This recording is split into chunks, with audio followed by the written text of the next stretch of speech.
Okay, this is the Sony Xperia Z5 Compact, which I've been using for a few days now.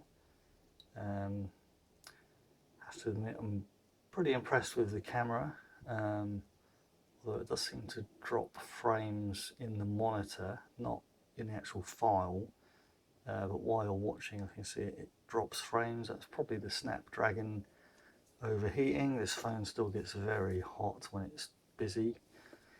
But I still like it.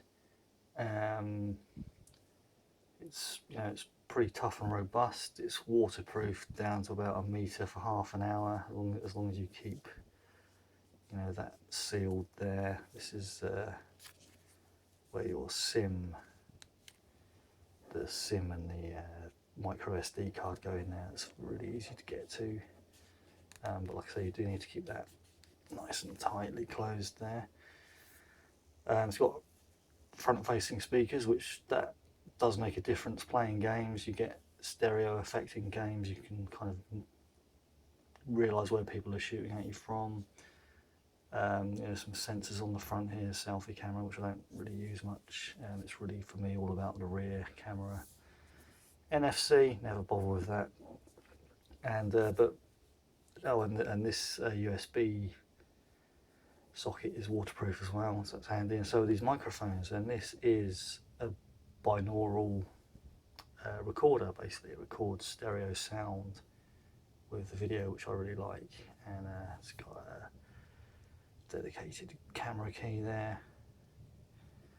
I will normally go into video,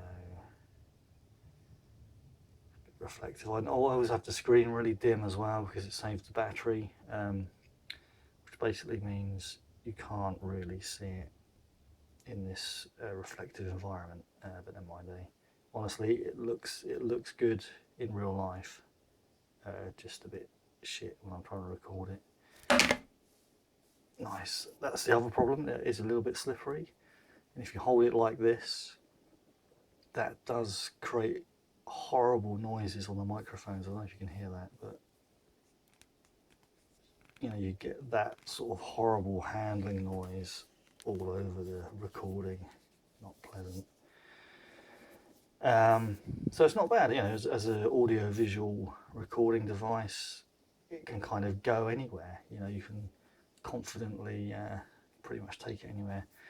For me, though, I'm just not a big fan of the Android experience. So I've got something on here called, Smart Launcher Pro, which basically simplifies it all a bit for me. But again, I mean, Android's got this. It's got this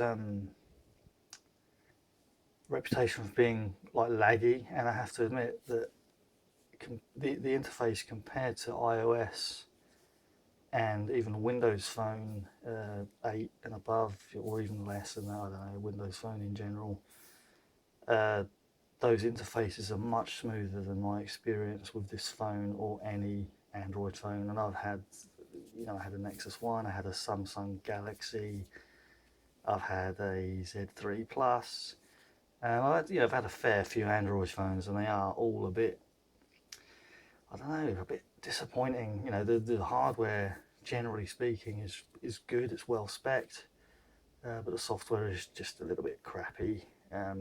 It's good. I mean, you can still do amazing stuff, but it's not. Basically, it's not for me. So like I say, it is a good phone, but I wouldn't recommend it, except for underwater photography. Anything where you want to record half decent binaural, maybe underwater. Obviously it does all the basics, but then Windows Phone does all the basics, and obviously iOS, and I think at the moment Windows Phone possibly even cheaper than a lot of Androids, simply because Windows Phone is really unpopular. So smart people can capitalize on that. Just depends what you want to do with your money and how you use your phone. So in general, I would say this device I mean, I really like the size. I do like it. I like the form factor, but it's just the software just doesn't do it for me. And it's got that Snapdragon, which does get hot, and at 60 FPS 1080p it did about 45 minutes of video before it overheated and the camera app shut down. The phone didn't shut down, the camera app did. So that's kind of piss poor, really, in my book. You know, that's not what I want to see when I'm recording a hour-long video, is to only get 45 minutes. But you know, it's not a bad device, and you know, a lot of my problems with it, most people probably wouldn't even notice. But unfortunately, this is, like I said, it's my second Sony device. I do like the Sony brand a lot.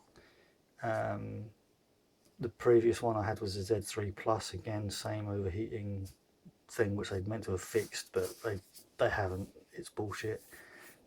This is running Marshmallow as well, all the latest updates, all that other stuff. So there you go. Yeah, so I'm not overly happy with it, but I will use it. It does work really well as a dash cam, for example. The stabilization is just brilliant in this camera.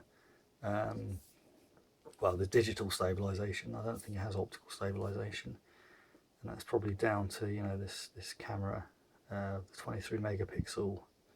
Not sure how big the sensor is, but it's really reasonable. So yeah, it's not a bad phone. It just hasn't blown me away. What has blown me away is a different phone, and which isn't an iPhone. And that's what I'm using as my daily driver, and I'm actually recording this video with it. I'm behind it, so I'll be off mic, but I'm recording this with Lumia 950, and that's become my kind of go-to phone for everything I want to do. It does everything I need to do, whereas this one, unfortunately, didn't quite measure up.